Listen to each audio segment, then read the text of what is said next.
온 땅이여 여호와께 노래하며 그의 구원을 날마다 선포할지어다. 여호와는 위대하시니 극진히 찬양할 것이요 모든 신보다 경외할 것이며 만국의 모든 신은 헛것이나 여호와께서는 하늘을 지으셨도다. 아멘. 인류의 역사를 주관하시는 하나님 아버지, 우리 민족을 사랑해 주시고 축복하심에 감사드립니다. 한때는 주권을 잃고 고통 가운데 있기도 했지만 전능하신 하나님께서 압제로부터 종의 멍에로부터 건져주셨으니 진심으로 감사를 드립니다. 하나님의 그 놀라우신 은혜를 기억하며 오늘도 이 예배를 올려드립니다. 기쁘게 받아주시고 삼위일체 하나님 홀로 영광 거두어 주시옵소서. 예수님의 이름으로 기원하옵나이다. 아멘.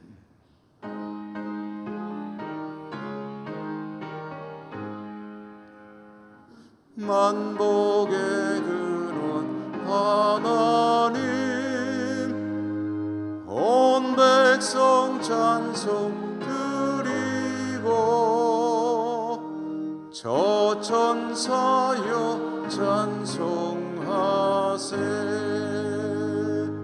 찬송 성부 성자 성령 아멘.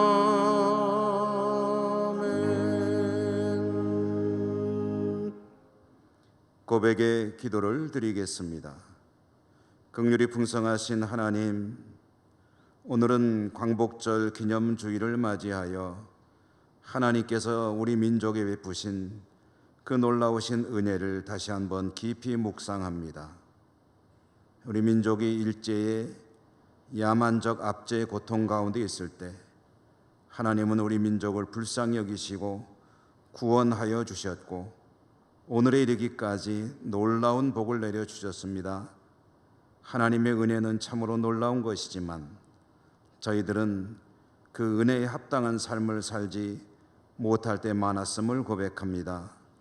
믿음의 진보는 정체되고 오히려 교회는 여러 가지로 퇴보할 때도 있었습니다. 우리의 믿음의 부족함을 불쌍히 여기시고 용서해 주옵소서. 우리 믿음의 선진들은 나라와 민족을 위해 참으로 땀 흘려 기도하였는데 그 믿음의 전통도 다시 회복할 수 있도록 도와주시옵소서. 이 시간 우리의 모든 허물과 죄, 또 우리 민족의 허물까지도 침묵 가운데 고백합니다.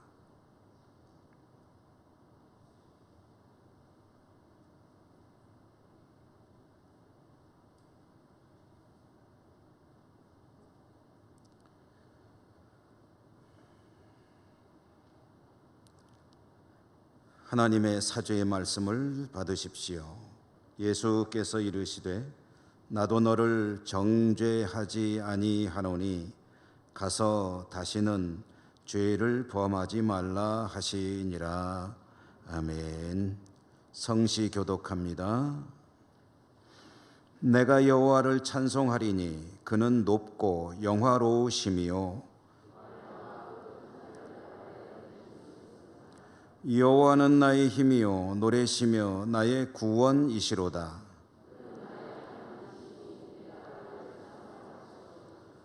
여호와여 주의 오른손이 권능으로 영광을 나타내시니이다.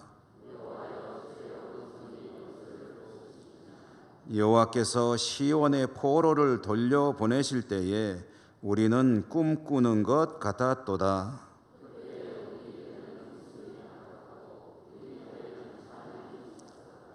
그때에 문나라 가운데에서 말하기를 여호와께서 그들을 위하여 큰 일을 행하셨다 하였도다.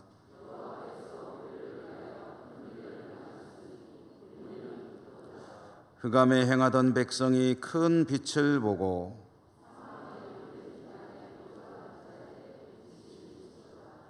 주께서 이 나라를 창성하게 하시며 나의 기업 이스라엘이여 복이 있을지어다 하실 것임이라.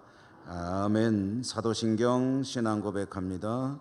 나는 전능하신 아버지 하나님 천지의 창조주를 믿습니다. 나는 그의 유일하신 아들 우리 주 예수 그리스도를 믿습니다.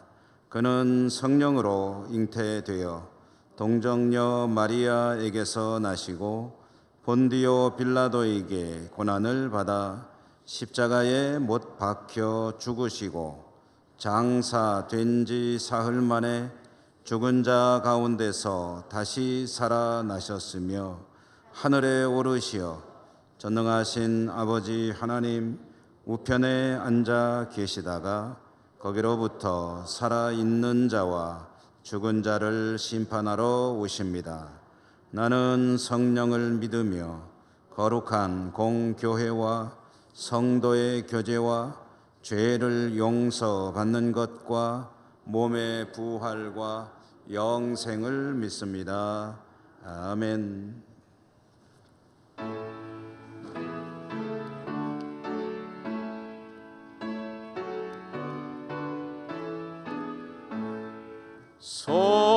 성도여 다 함께 할렐루야 아멘. 주 찬양하여라 할렐루야 아멘. 주 보좌 앞에서 택하신 다 찬송하여라 할렐루야 아멘. 만문을 열어라 할렐루야 아멘. 온 하늘 울려라 할렐루야 아멘. 인도자 되시며 친구가 되신 주 그 사랑 끝없다 할렐루야 아멘. 주 찬양하여라 할렐루야 아멘. 찬양은 끝없다 할렐루야 아멘.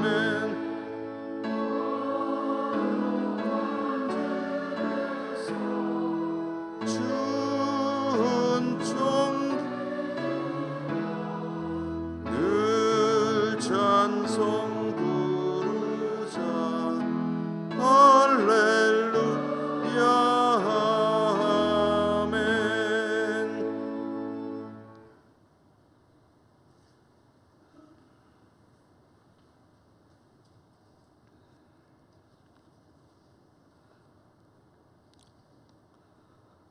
높고 높은 보좌 위에서 이 시간도 저희들을 굽어 살피시는 거룩하신 하나님 아버지, 주님의 몸된 교회로 부족한 저희들을 불러 예배케 하신 하나님께 먼저 감사와 찬송과 영광을 돌립니다.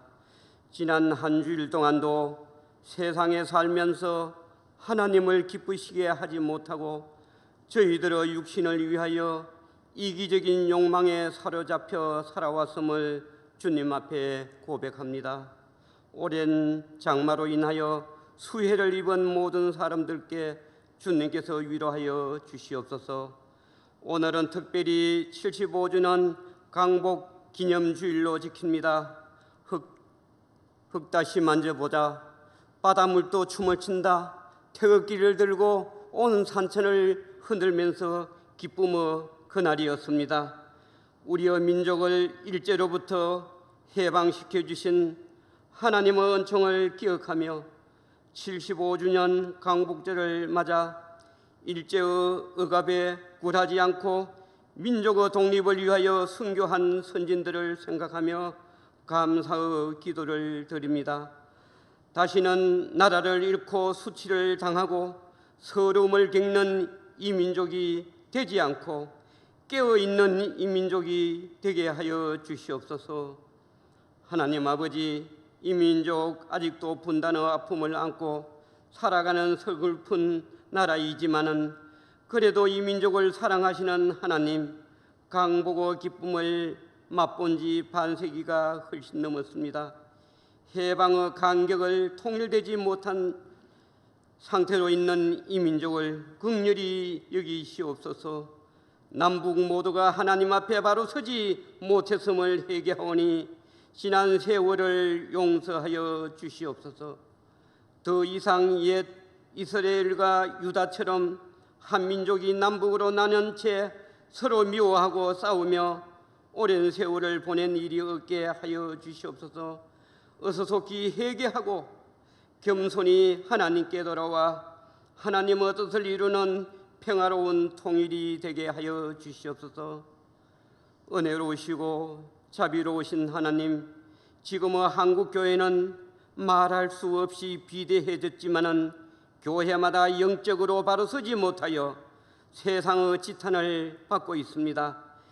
안일과 적당주의로 신앙생활을 할 수 있으리라는 망상을 버리게 하시고 어떤 환난이 핍박이 온다 할지라도 진리에 바로 서서 넘어지지 않고 하나님의 뜻을 따를 수 있는 참된 믿음의 저희들이 되게 하여 주시옵소서. 오늘날 말씀을 들어도 깨닫지 못하고 깨달아도 순종하지 못하는 냉랭한 심령을 가진 한국교회를 위하여 이 나라 이 민족을 위하여 탄식하며 에스겔처럼 예레미야처럼 눈물을 흘리며 기도하며 하나님의 마음을 품고 다시 회복할 수 있도록 주의 종들의 마음을 붙들어 주시옵소서. 영적 능력이 상실한 교회의 지도자들이 세상을 따라갑니다. 너무나 악한 세력들이 분별치 못하고 춤추고 있는 이때 회개하는 마음으로 하나님의 뜻을 깨닫는 믿음의 형제들이 되게 하여 주시옵소서. 하나님 아버지, 주님의 몸된 교회에 새 일꾼을 뽑기 위하여 장로 인선 공동의회를 열려고 합니다. 자로나 우로나 치우치지 않고 필요한 일꾼을 잘 뽑을 수 있도록 하시고 이 행사가 축제의 분위기의 공동의회가 될 수 있도록 아름답게 마칠 수 있도록 주님 축복하여 주시옵소서.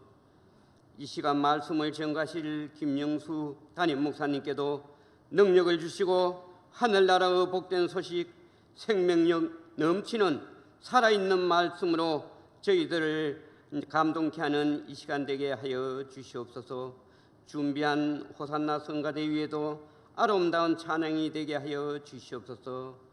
이 시간 곳곳마다 드리는 예배 오직 주님만이 임재하여 주시고 한량없는 축복을 내려 주시옵소서.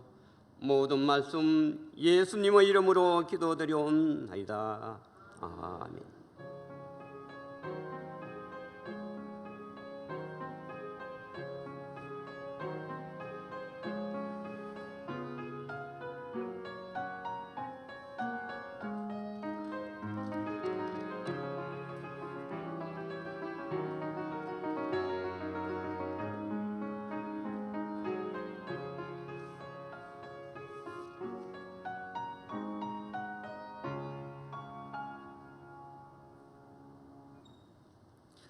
오늘 하나님께서 주시는 말씀을 봉독하겠습니다.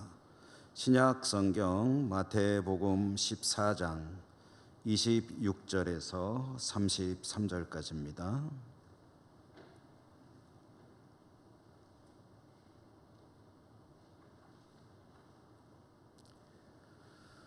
제자들이 그가 바다 위로 걸어오심을 보고 놀라 유령이라 하며 무서워하여 소리 지르거늘 예수께서 즉시 이르시되 안심하라, 나니 두려워하지 말라. 베드로가 대답하여 이르되 주여, 만일 주님이시거든 나를 명하사 물 위로 오라 하소서 하니, 오라 하시니 베드로가 배에서 내려 물 위로 걸어서 예수께로 가되 바람을 보고 무서워 빠져가는지라 소리질러 이르되 주여, 나를 구원하소서 하니, 예수께서 즉시 손을 내밀어 그를 붙잡으시며 이르시되 믿음이 작은 자여 왜 의심하였느냐 하시고, 배에 함께 오름에 바람이 그치는지라 배에 있는 사람들이 예수께 절하며 이르되 진실로 하나님의 아들이로소이다 하더라. 아멘. 호산나 찬양대 소프라노 파트의 찬양 하나님께 드리겠습니다.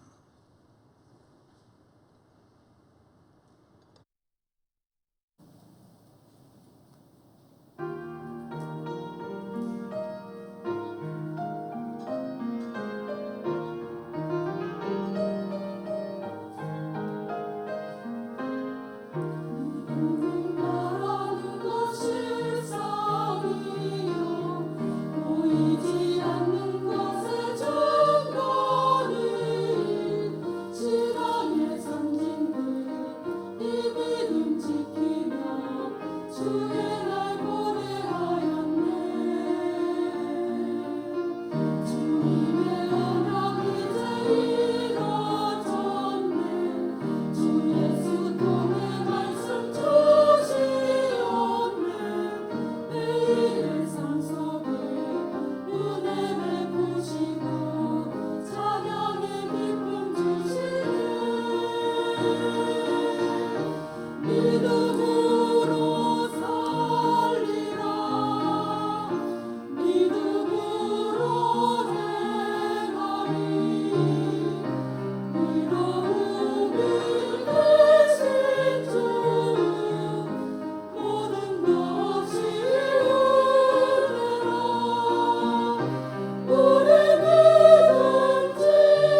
아멘.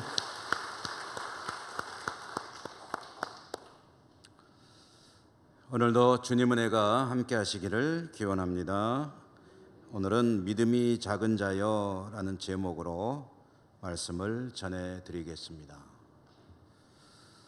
제자들이 주님의 명령에 따라서 배를 타고 갈릴리 호수를 건너가고 있던 중에 풍랑을 만나게 되었습니다. 갈릴리의 풍랑은 대단히 험악한 것이어서 제자들이 고초를 겪고 있을 때 주님께서 그 제자들을 향해 다가오셨습니다. 시각은 밤 사경이라고 되어 있는데요. 우리 시간으로 옮겨본다면 새벽 한 3시경에서 6시경 사이 되겠습니다. 예수님과 제자들에게는 배가 여러 척 있는 것이 아니고 한 척밖에 없었기 때문에 제자들이 배를 타고 먼저 출발했고 예수님께서 나중에 따라간 것이므로 예수님께서 제자들을 향해 다가갔다는 것은 물 위로 걸어가셨다는 뜻입니다. 제자들 입장에서는 깜깜한데 예수님께서 물 위로 걸어오는 모습을 보고 미처 상상을 못했을 터이니 유령인가 보다 하고 이제 두려움에 사로잡히게 되었습니다. 그런 제자들을 바라보며 예수님께서 무서워하지 마라, 나다 라고 스스로를 밝히셨고 제자들은 이제 안심하게 되었죠. 그런데 가만히 보니 주님께서 물 위로 걸어오시는 것 아니겠습니까? 제자들이 모두 다 참으로 참 신기하다라고 생각했을 터인데 그 중에 베드로는 그런 광경을 그냥 넘기지 않았습니다. 주님을 향해서 외칩니다. 주님, 저에게 명하여 주님께로 걸어오라고 해 주십시오. 주님을 향해서 이렇게 외치는 베드로의 이 말 속에는 믿음이 들어 있습니다. 어떤 믿음입니까? 주님께서 명하시면 그러면 나도 주님처럼 물 위를 걸을 수 있다는 믿음이 있기 때문에 이렇게 요청을 하게 된 것이죠. 주님께서 그 베드로의 요청을 받고 그 믿음도 보셨겠죠. 저 베드로에게 오거라 와라 라고 명하셨고 그 주님의 말씀을 들은 베드로가 주님의 말씀에 따라 배에서 내려 물 위를 걸어 주님을 향해 걸어갔습니다. 얼마나 갔을까요? 주님과 배의 거리가 얼마나 떨어진지 알 수가 없고 또 베드로가 얼마나 걸어갔는지를 우리는 정확히는 알 수 없습니다.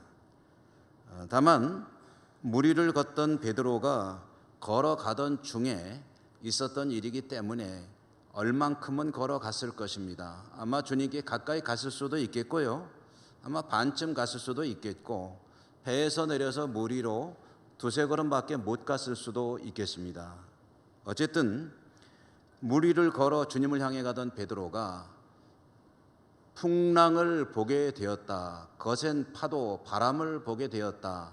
그때 갑자기 왈칵 두려움이 밀려왔다는 거죠.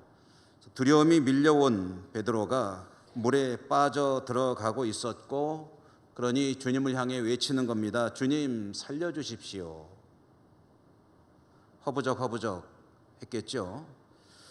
주님께서 손을 내밀어 그를 붙잡아 올려주셨습니다. 그리고 하시는 말씀이 믿음이 작은 자여 왜 의심했느냐라고 말씀을 하셨습니다. 그리고 함께 베드로의 손을 잡고 주님께서 배에 오르셨고 배에 오르셨을 때 성경에 보니까 바람이 그쳤다라고 되어 있습니다. 여기서 바람이 그쳤다라는 이 말씀 속에 이 그쳤다라는 말이 이 단어가 참 재미있는 말입니다. 이 그쳤다라는 말의 원래 뜻은 피곤하다, 기진맥진하다라는 그런 의미입니다. 그러니까 이게 무슨 소리겠습니까?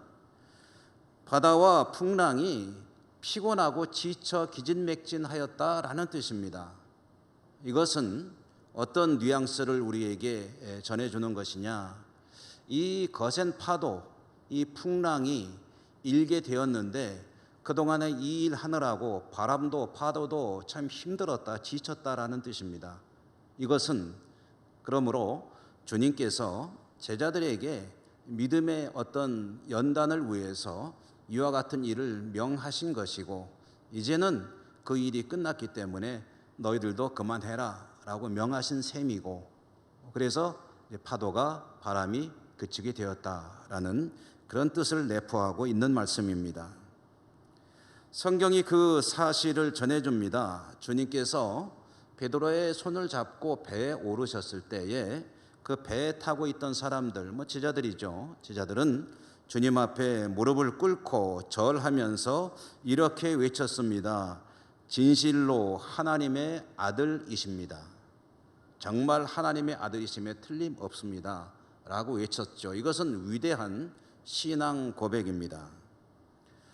이와 같은 신앙 고백이 있도록 그들은 풍랑을 겪어야 했고 바람과 파도도 수고를 해야 했다라는 그런 이야기가 되는 건데요. 여러분, 이 말씀을 가지고 참 저도 여러 차례 설교를 하였고 여러분도 또 우리 교회뿐 아니라 많은 곳에서 이 말씀을 접할 기회가 있었을 것입니다. 여러 가지 영적인 그런 메시지를 담고 있는 말씀인데요. 저도 오늘 이 말씀을 묵상하던 중에 여러 가지 생각이 떠오르지만 한 가지만 가지고 여러분들과 은혜를 나누어야 되겠다. 은혜를 함께 나누고 싶습니다. 자, 여러분 또 질문을 한번 드려보죠. 베드로가 배에서 내려 주님을 향해 걸어가다가 물에 빠졌죠. 왜 물에 빠졌습니까? 성경 본문을 꼼꼼히 읽고 정리해 보면 다 상황이 이유가 제시가 되고 있습니다. 어렵지 않습니다. 베드로는 일단 어느 정도 물 위로 걸어갔다는 것을 알 수가 있습니다. 그러다가 물에 빠졌습니다. 물에 빠진 그를 향해서 주님께서 말씀하시기를 믿음이 작은 자라고 하셨습니다. 그러니까 이 말씀을 그대로 가지고 보면 베드로가 물에 빠진 것은 믿음이 작은 자였기 때문입니다. 믿음이 작다는 거죠. 여러분, 작다는 말은 이것은 양적인 의미를 가집니다. 분량에 관한 이야기죠. 많다, 적다, 크다, 작다, 이 부피, 무게, 분량 이런 것에 관한 이야기입니다. 그러면은 베드로가 물에 빠졌다는 것은 그의 믿음이 좀 커야 되는데 많아야 되는데 많지 못하고 적었고 크지 못하고 작았다는 의미이죠.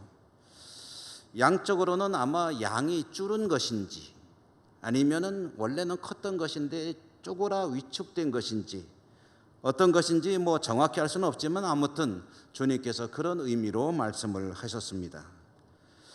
근데 여러분, 이 작아졌다는 말이요, 우리말로는 그런 의미이지만 원래 또 성경 기록된 언어로 읽어보면 이것은 양적인 의미와 함께 질적인 의미도 가지고 있습니다.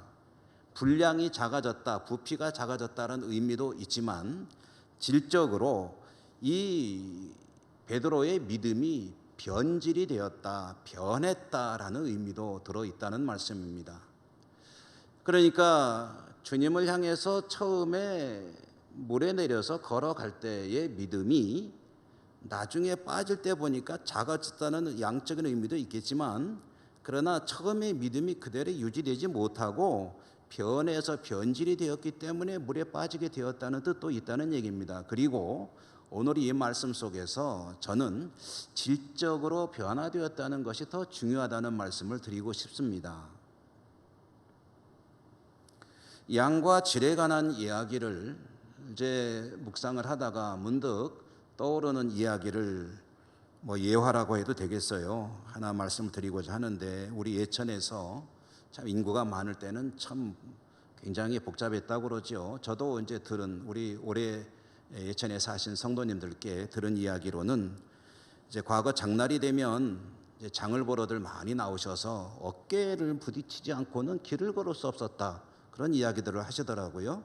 그럼 장에 나오시면 이제 장을 다 보시고, 그리고 이제 재미가 뭐냐면은 이제 밥을 한 끼 먹고 이제 들어가시는 게 재미다. 그래서 더울 때는 냉면도 한 그릇 잡수고 들어가시고, 또 보통 많이 잡수는 게 짜장면 한 그릇 잡수고 가셨다. 장 보고 짜장면 한 그릇 잡수고 이제 돌아가시는 그런 재미가 있으셨는데, 근데 예를 들어서 여러분, 우리 예천의 주민들이 사랑하는 어떤 식당이 하나 있다고 하십시다. 그 집의 유명한 메뉴는 짜장면이라고 하십시다. 저도 짜장면을 참 좋아하기 때문에 짜장면을 예를 들어서 말씀드려보면 이게 시간이 지나면 참 많이 올라요. 저 중학교 시절에 짜장면 30원 했었는데 요즘에는 한 얼마쯤 하죠?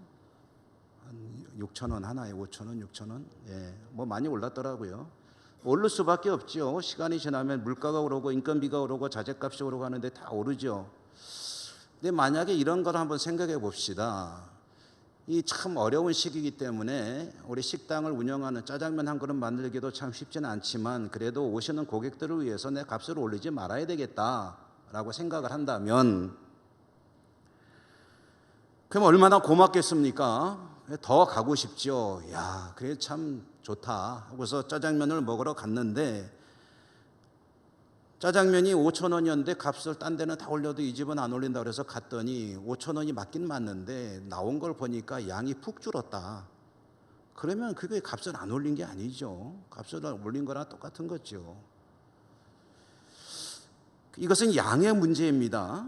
그런데 이거 짜장면이 나왔는데 보니까 양은 뭐 전에랑 뭐 조금 더 다른 바가 없어요. 모양도 다 똑같습니다. 검은 소스 국수에다가 올려놔가지고 이제 비벼 먹으면 되겠다 하고 먹는데 왠지 맛이 달라졌다. 가만히 보니까 감자값이 올라서 그랬는지 감자도 몇 개 안 들어갔다. 고기값이 비싸서 그런지 돼지고기가 전에보다 덜 들어갔다. 그러든지 맛이 전 같지가 않다. 라고 한다면 이것은 양의 문제가 아니지만 이제 질의 문제가 되는 거죠. 여러분 짜장면이든 어떤 제품이든 공산품이든 서비스든 무엇이든지 이 질이 변하지 않는 것이 참 중요합니다.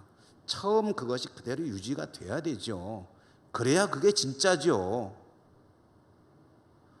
겉으로는 값은 안 올린다고 했지만 양의 변화가 있거나 질의 변화가 있다면 그것은 이미 신뢰를 상실하게 되는 것 아니겠습니까? 근데 믿음이 그렇다는 이야기입니다. 믿음의 분량이 작아지는 것도 곤란합니다. 그런데 믿음의 분량이니 크기니 이런 것들이 작아지지는 않고 유지는 되는 것 같은데 그 질이 변했다라고 한다면 사실은 그건 더 심각한 문제입니다.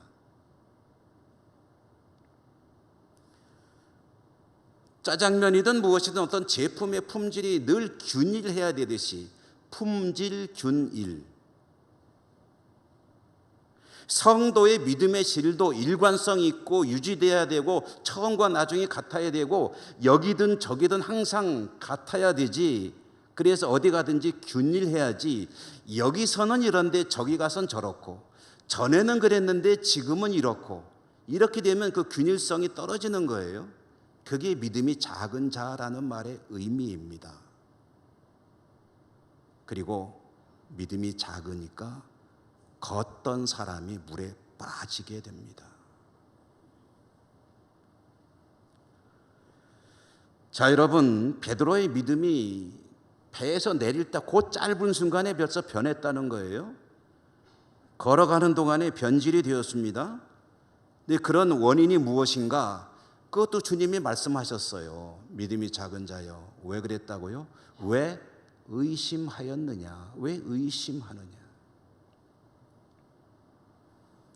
의심한다는 말도 조금 우리가 뭐 잘 아는 말이지만 실감나게 읽어보기 위해서 원래 성경이 기록된 언어로 읽어보면 이 말이 가지고 있는 속뜻은 양다리를 걸친다는 뜻입니다. 양다리를 걸친다. 여러분, 양다리 걸친다는 거 잘 아시죠? 이쪽에도 한쪽 걸쳐놓고 이쪽에도 한쪽 걸쳐놓고 이것이 오늘 성경이 말하는 의심한다는 말의 속뜻입니다. 적절한 비유일지 모르겠으나 젊은 여성이 이 총각은 얼굴이 잘생기고 인물이 참 좋은데 이 총각은 직장이 참 좋고 이래서 여러 가지 또 장점이 있고 조금 더 두 사람 다 만나보자. 이런 거를 보통 양다리 걸친다고 그러죠. 취업을 하는데 이 회사는 이런 게 좋고 이 회사는 이런 게 좋은데 어디로 갈까 하고 두 개를 닫고 저울질할 때 결정을 안 하고 두 회사 다 갈게요 라고 해놨으면 양다리를 걸치게 되는 거죠. 양다리를 걸친다. 베드로가 주님을 보고 물 위를 걸어서 향해 가다가 무엇을 보았다고 그랬습니까? 파도를 보았다. 그 눈이, 그 마음이, 그 생각이 주님과 파도 사이를 왔다 갔다 갈피를 못 잡고 갈팡질팡하니까, 그러니까 믿음이 변질이 되고 떨어지게 되고, 그리고 물 위로 빠지게 됐다. 물로.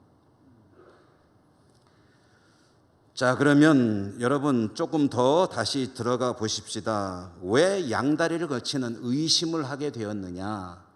역시 성경이 답을 제시해 주고 있습니다.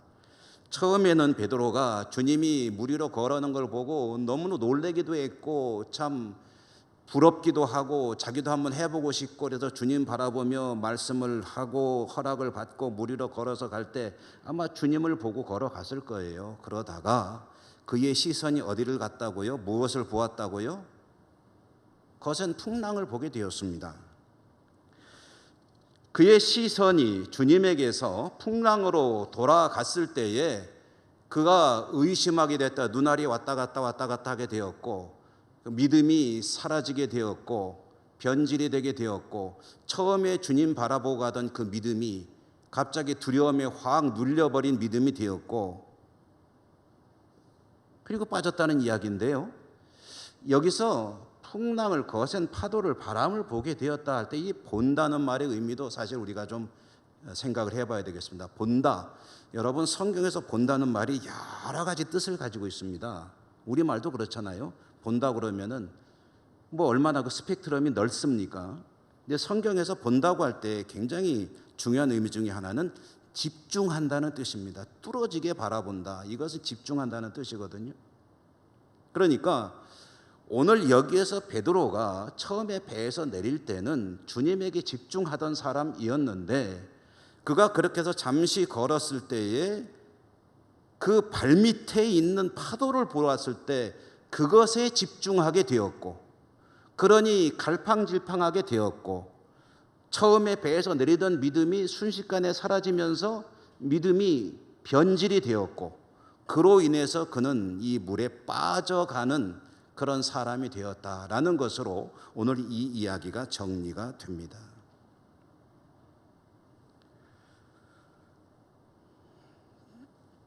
처음에 가지고 있었던 믿음을 유지하지 못하고 변질이 되어 물속에 파도에 휩쓸려 빠져가는 이 베드로의 믿음의 이야기,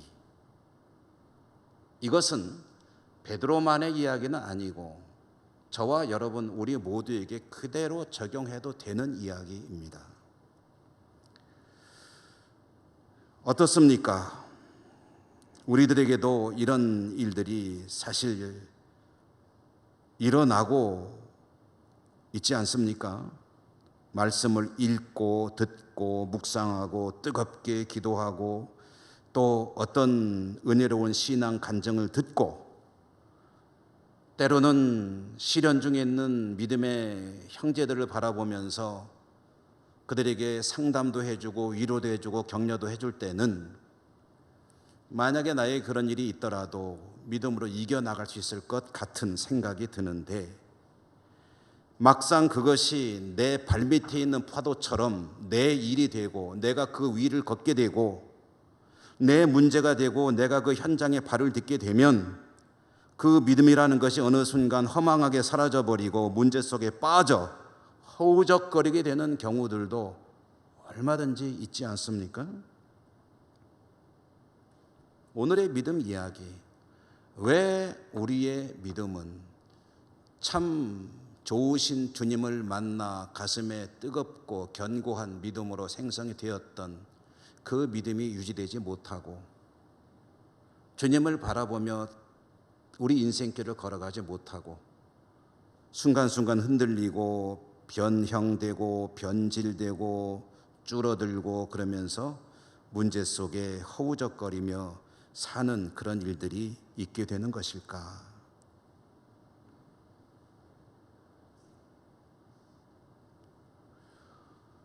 오늘 광복절 기념주일, 광복절 기념주일마다 대한독립 광복군 이야기, 일제의 잔악한 여러 가지 만행들, 이런 것들 이야기를 늘 할 수는 없지만 그래도 오늘 이 광복절과 관련해서 해방되었을 때 한국교회에 여러 가지 일들이 있었는데요.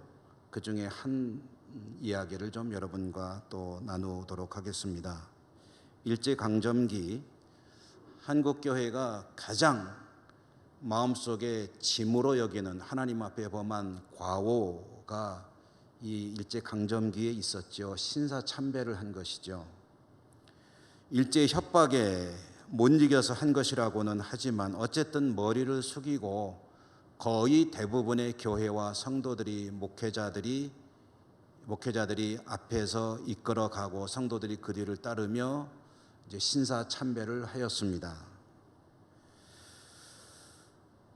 이렇게 많은 사람들이 신사참배를 하였지만 그러나 그것을 끝까지 거부한 이들도 있었습니다. 목숨을 걸고 일제 협박을 견뎌내고 모진 고문을 몸으로 또한 그대로 다 받아내다가 생명을 잃은 순교자들도 있었고 옥에 갇혀 고초를 치르던 분들도 있었습니다. 아마 일제강점기에 조국 광복을 위해서 가장 뜨겁게 열심히 눈물을 흘리며 기도한 분들은 이렇게 고초를 겪은 분들일 거예요. 물론 모든 한국 교회들, 대부분의 교회들은 하나님 앞에 신사참배를 했다는 죄송스러운 마음을 가지고 더 가슴 아파하며 가슴을 치며 회개하는 마음을 가지고 그래도 두렵고 무섭기 때문에 그 앞에 고개를 숙이는 가운데서도 하나님 우리 민족을 살려주십시오, 해방시켜 주십시오라고 기도를 했을 것입니다. 그러나 역시 가장 간절하게 뜨겁게 기도한 분들은 이 신앙의 순결을 지키기 위해서 옥고를 마다하지 않고 때로는 생명도 내놓고 그것을 감당했던 그런 분들일 터인데요. 그런데 정말 기적과 같이 우리나라가 해방이 되었습니다. 해방의 아침은 정말 순식간에 다가왔고 그리고 한국교회도 이제 자유를 갖게 되었고 무엇보다도 옥에 갇혀서 옥고를 치르고 있던 그런 성도들도 이제 옥에서 나오게 되었습니다. 옥에서 나온 분들을 따로 좀 이렇게 그룹을 지어서 부르는 그런 호칭이 있는데 그게 뭐냐면 출옥 성도입니다. 해방 이후에 출옥 성도라는 말이 생겼습니다. 나온다는 거죠. 옥에서 나오는 성도들. 그들 가운데는 목회자들도 있었고 교회를 충성스레 섬기던 중직자들, 장로님들, 또 집사님들, 권사님들도 있었고 일반 성도들도 있었습니다. 이렇게 옥에서 나온 분들은 신앙의 절개를 더 투철하게 지켜서 신사참배하지 않고 믿음의 정결을 지킨 분들이었는데요. 그렇게 나온 그분들은 이제 일제와 싸우는 일은 없어지니 다른 일에 힘을 써야 되는데 무엇에 힘을 쓰겠습니까? 한국교회를 재건하는 일에 힘을 써야죠. 힘썼습니다. 애썼습니다. 정말 열심히 노력했습니다. 그래서 또 추록한 그분들이 교회를 재건하기 위해서 힘쓰기 때문에 그들을 부르는 또 하나의 명칭이 있습니다. 뭐라고 그러냐면 재건파입니다. 재건파 교회라는 말이 좀 이렇게 귀에 익으신 우리 성도님들도 계실 거예요.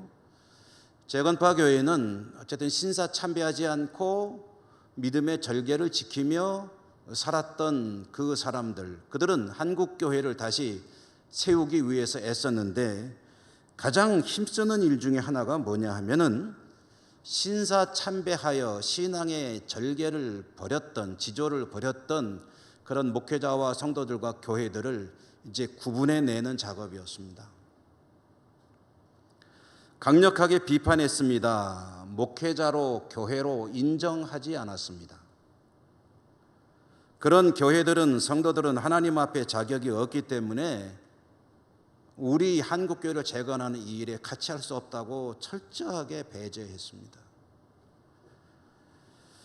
처음에는 신사참배한 것이 부끄러워서 그들의 그런 비판과 야단, 책망을 고개를 푹 숙이고 받아들이던 기존 교회와 목회자 성도들이 강경한 재건파의 비판과 여러 가지 조치에 조금씩 너무 지나친 것 아니냐라고 하면서 반발하기 시작했습니다. 그리고 그렇게 조국 해방된 교회는 분열이 되기 시작했습니다. 저는 누가 옳고 그르고 이야기를 하려는 것이 아닙니다. 다만 이런 생각을 해봅니다. 신사참배를 거부하며 옥고를 치른 성도들의 신앙, 그들은 누구보다도 믿음의 절개를 지킨 고상한 신앙을 지킨 그런 성도들이라는 것에는 이의의 여지가 없습니다.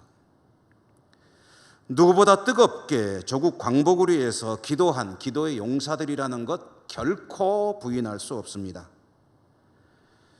그러한 그들의 신앙과 또 충성은 조금도 그 가치가 평가절하돼서는 안 됩니다. 해방이 되어 일제의 잔재를 청산하고 우리 한국교회를 깨끗하게 다시 재건하겠다는 그 마음도 역시 조금도 폄하될 수 없는 고상한 그런 가치입니다. 그러므로 그분들은 하나님 앞에 정말 누구보다도 인정받을 믿음의 사람들이라고 할 수 있는데요. 저는 한편으로는 이런 생각을, 이것은 저의 개인적인 생각입니다. 조심스럽기도 합니다만은 그렇게 가장 하나님 앞에 열심을 가지고 충성을 가지고 뜨거운 믿음을 가지고 기도하고 교회를 지키는 사람이라고 한다면 해방된 조국에서 조국의 교회가 지향해야 될 바가 무엇인지에 대해서도 깊은 성찰이 필요하지 않았겠느냐. 교회를 재건하고 정화하는 것은 그야말로 중요한 가치임에 이의 여지가 없지만 강경일변도의 정죄와 비판과 영적인 숙청, 그게 필요할 수도 있겠죠. 한편으로는 그런 일도 진행이 돼야 되겠죠. 철저한 친일주의자들에게는 그런 조치들이 필요할 수 있을 것입니다. 그러나 대부분의 두려움에 또는 어쩔 수 없는 여러 가지 이런 현실과 상황 속에서 하나님 죄송해요 라고 눈물을 쏟으며 잠시 머리를 조아렸던 그런 이들에 대해서는 그래도 용서와 화합과 일치를 위해서 필요한 조치들도 있지 않았겠느냐. 그들이 고상하고 정결한 믿음의 소유자라고 한다면 그 믿음은 죄인들을 향해서 어떻게 드러나야 하느냐, 죄인들을 철저하게 차단하고 축출하고 그리고 비판하는 것이 다냐. 그럴 대상도 있겠지만 그러나 대부분의 사람들을 향해서 기회를 다시 한번 주고 함께 기도하며 함께 회개하자. 당신만 잘못했겠느냐, 나도 얼마나 죄가 많은 존재냐 라고 하면서 교회를 재건하고 세우는 일에 같이 힘을 썼어야 되는 것이 아니냐 하는 생각을 해보게 되는 것입니다. 그리고 저는 이것이 하나님 앞에 뜨거운 믿음으로 살았던 사람들이라면 이러한 믿음의 형태도 필요하지 않았겠느냐. 믿음의 균일성이라는 면에서 이런 면이 필요한 것이 아니었겠느냐.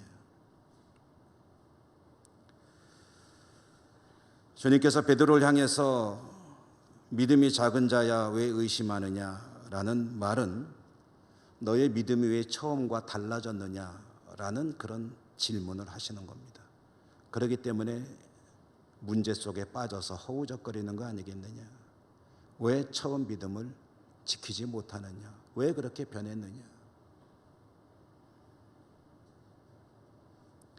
우리들에게 믿음의 이야기, 그것은 믿음이 크고 작고의 이야기일 수도 있고 또 무겁고 가볍고의 이야기일 수도 있지만 처음 믿음을 얼마나 잘 유지하느냐의 이야기일 수도 있습니다. 여러분,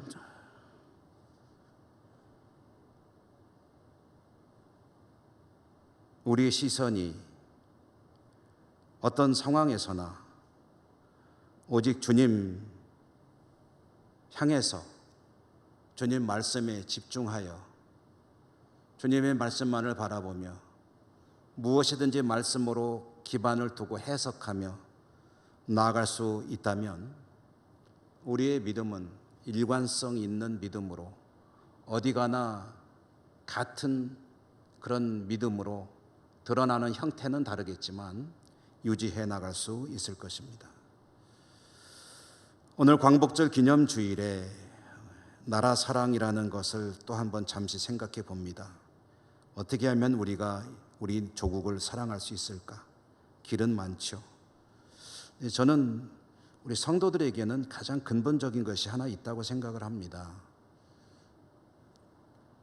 어디 가서 무슨 일을 하든지 그 전에 주님에게 집중하고 말씀에 붙들려서 세상을 말씀과 함께 살아가는 그런 성도로 살아갈 수 있다면 그것으로부터 우리의 애국은 시작될 것이다 라는 생각을 늘 하고 있습니다.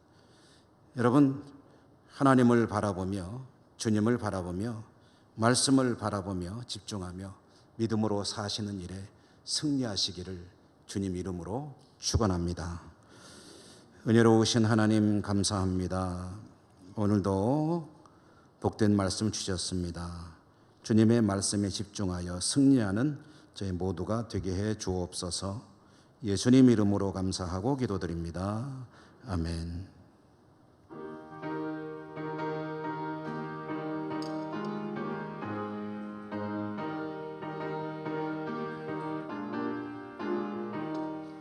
큰 물결이 설레는 어두운 바다 불빛도 희미한데 이 풍랑에 배저 항해하는 이 작은 배 사공은 주님이라 나 두려움없네 두려움없도다 주 예수님 늘 깨어 계시도다 이 흉흉한 바다를 다 지나면 저 소망의 나라에 이르리라 큰 풍랑이 이 배를 위협하며 저 깊은 물이 벌려 달려드나 이 바다에 노저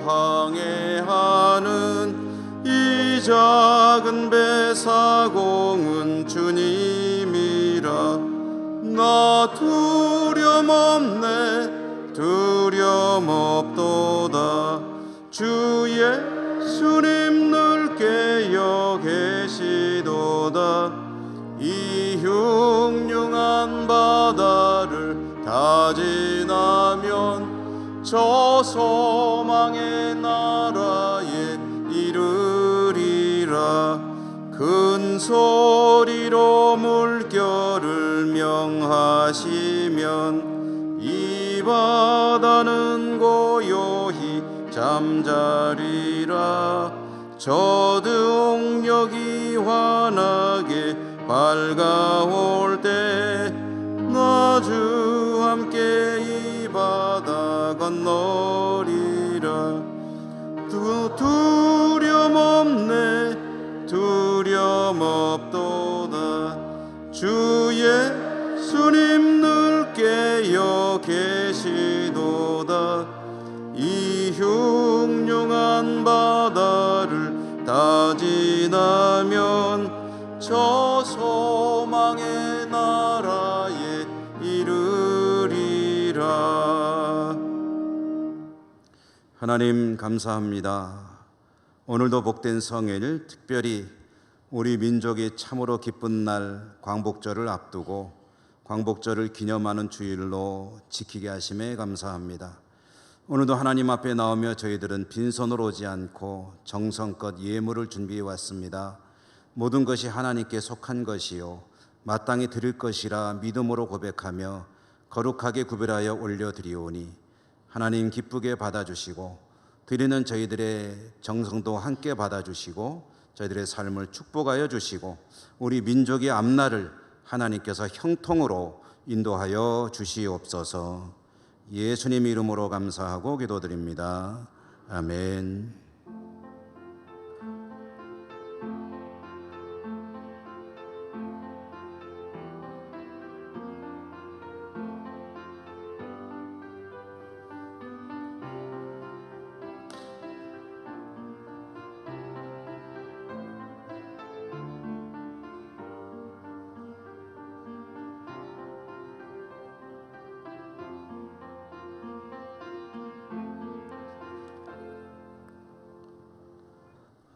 교회 소식 전하기 전에 오늘 2부 예배에 우리 교회 새가족으로 등록하신 새가족을 축복하며 환영하고 그리고 교회 소식 전하겠습니다. 배상선 권사님께서 이렇게 인도하셨는데요. 황일섭 군 청년입니다. 저 가운데 있습니다. 뭐 괜찮으면 한번 일어나 주시면 우리가 찬양으로 축복하겠습니다. 주의 사랑으로 주의 사랑으로 환영합니다. 주의 사랑으로 환영합니다. 형제 안에서 주의 영광을 보내 주의 사랑으로 환영합니다.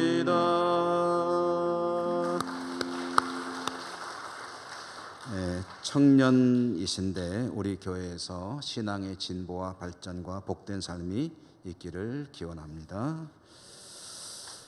교회 소식 전해드립니다. 오늘 광복절 기념주일 오후 예배는 전도부 헌신 예배이고요. 또 강사로는 우리 영주노회 망월교회를 섬기는 김건우 목사 오셔서 말씀을 전해 주십니다. 일남선교회 원래회 소식 2부 예배 후 예천 추어탕에서 모입니다. 영주노회 남선교회 37회기 순회헌신 예배 및 실행위원회가 오늘 오후 4시 신영주교회에서 있는데 우리 교회에서는 3시 20분에 출발한다고 합니다. 남선교회원들이 또 관심을 가져주시기 바랍니다. 교회 여름 행사가 진행되고 있는데요. 그 별표에 나와 있는 일정을 보시고 여러분 많이 기도해 주시기 바랍니다. 보건소 요청 사항을 받고 우리 교우들에게 안내해 드립니다. 무료 검진 공지인데요. 주보 보시면은 날짜, 장소 그리고 모든 내용이 자세히 나와 있고 게시판에도 있습니다. 참고하시고 관심 있는 분들이 활용하시면 되겠습니다. 결혼 소식인데 오늘은 피로연 소식이고요. 이 하늘군은 최영애 권사님 장남 오는 토요일 오전 11시 반부터 1시 반 2시간 동안 예천 축협 한우 프라자 2층에서 피로연을 갖는다는 소식 전해드리고 지난 주간에 최경자 권사님 부친별세하여서 장례하였습니다. 주님의 위로가 함께 하시기를 바랍니다. 그리고 이제 여러분 보셨지만 공동의회가 이제 공고가 되었습니다. 그래서 자세한 사항은 게시판을 보시면 되겠지만 제가 몇 가지만 중요하다고 생각되는 것들을 안내를 해드릴 터이니 여러분 잘 들어주시고요. 우선 이번 공동의회는 장로 4인 선택을 위한 그런 공동의회입니다. 장로 4분 선출을 위한 공동의회다. 공동회의가 보통 공고하고 일주일 후에 투표를 실시했는데요. 이번에는 2주일 후에 투표를 실시합니다. 왜냐하면 제도가 조금 바뀌었습니다. 어떻게 바뀌었느냐? 장로 후보로 나서기를 원하는 분들이 자원하도록 했습니다. 그래서 내가 장로가 되어서 이 교회를 좀 섬겨보고 싶다 하는 분들, 뜻을 가진 분들은 우리 김준호 목사님에게 가면 지원서가 있습니다. 그 지원서를 내일 모레 글피 수요일 6시까지 받아서 작성해서 제출을 해 주시면은 일단은 의사 표시가 된 겁니다. 말하자면 후보 등록을 하는 거죠. 후보 등록을 하시게 되면 이제 제출된 서류를 가지고 당회에서 자격 여부 이런 여러 가지들을 심사하고 봉사관계 한 다음에 이제 기호를 부여하게 됩니다. 기호를 1, 2, 3, 4, 5 쭉 하게 되는데 이제 혹시 신청 지원자가 많아서 10명이 넘으면 10분만 당회에서 추천하게 됩니다. 10분이 안 되면 뭐 그대로 하면 되겠죠. 그렇게 해서 다음 주일까지 후보자 등록하신 분들에 대한 기호 부여까지 작업이 완료되면 다음 주 주일에 후보자들을 공고할 것입니다. 일주일간 공고된 후보자들을 여러분께서 보시고 기도 많이 하시고 네 분을 뽑는 공동의회 투표를 그 다음 주일 23일에 하게 되는데 코로나 때문에 조금이라도 조금 이제 신속하게 진행하기 위해서 투표 방법은 아침부터 실시하는데 그 방법에 대해서는 다음 주일에 안내를 드리겠습니다. 오늘은 후보 등록하는 데까지만 여러분에게 안내를 드리고요. 한 가지 여러분에게 또 당부의 말씀을 드리면 사실 과거에 당 장로로 뜻이 있으셔도 알릴 방법이 없으면은 누가 나를 투표해 주겠느냐, 누가 나를 지지해 주겠느냐 하는 그런 생각 때문에 전화도 하고 때로는 좀 부탁도 하고 이렇게 했는데요. 그런데 이제는 신청만 해 주시면 교회가 그분에 대한 여러 가지 다 이제 알려드립니다. 그렇기 때문에 굳이 내가 일부러 전화를 하거나 다른 어떤 활동을 통해서 자신을 이렇게 어필할 필요가 없습니다. 그러므로 이제 그런 수고는 그만하셔도 되고요. 이제 제시된 그 자료를 통해서 우리 교우들이 다 볼 수 있으니 이제 기도만 열심히 하시면 되겠습니다. 자료 내주시고 기도 열심히 하는 가운데 투표가 은혜롭게 진행될 수 있기를 바라고요. 우리 교우들에게 또 당부를 드립니다. 이제 과거에는 연락을 안 하면은 누가 나갈 뜻이 있는지 모르니까 그랬다 치지만 이제는 교회에서 이렇게 되었으니 전화 한 분이 하면은 다른 분도 안 할 수 없죠. 그러니까 전화하는 분이 이게 말하자면 룰을 어기는 겁니다. 그러니까 그렇게 감안하시고 투표에 참여해 주시면 고맙겠습니다. 자, 이상 광고 드렸고요. 다음 주에도 계속해서 광고를 드리겠습니다. 우리 곁에 계신 분들하고 눈으로 인사하시고 일어나겠습니다. 사랑합니다. 축복합니다. 건강하십시오.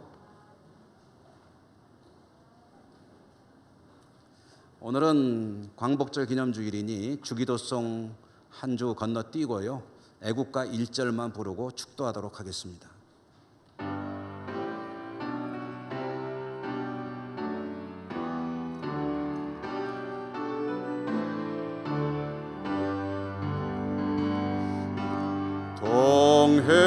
동해물과 백두산이 마르고 닳도록 하나님이 보호하사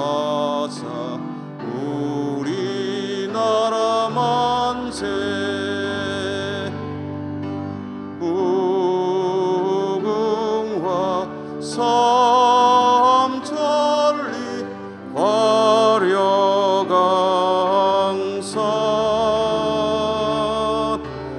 대한 사람 대한으로 길이 허전하세. 자비로우신 하나님, 우리 민족을 사슬에서 풀어주시고 구원하여 주시고 오늘까지 축복하여 주셨음에 감사합니다. 앞으로 더더욱 하나님 앞에 투철한 민족이여 하나님께 축복받고 세계를 이끌어가는 영적인 이스라엘로 부족함 없도록 축복하여 주시고 우리 한국 교회들이 그 사명 잘 감당케 하여 주옵소서. 예수님 이름으로 간절히 기도 올리옵나이다. 아멘. 주 예수 그리스도의 은혜와 하나님 사랑과 성령의 교통하심이 예배하고 돌아가는 주의 백성들 머리 위에 저들의 모든 삶의 자리 위에 우리 조국 위에 항상 함께 하시옵기를 축원하옵나이다. 아멘.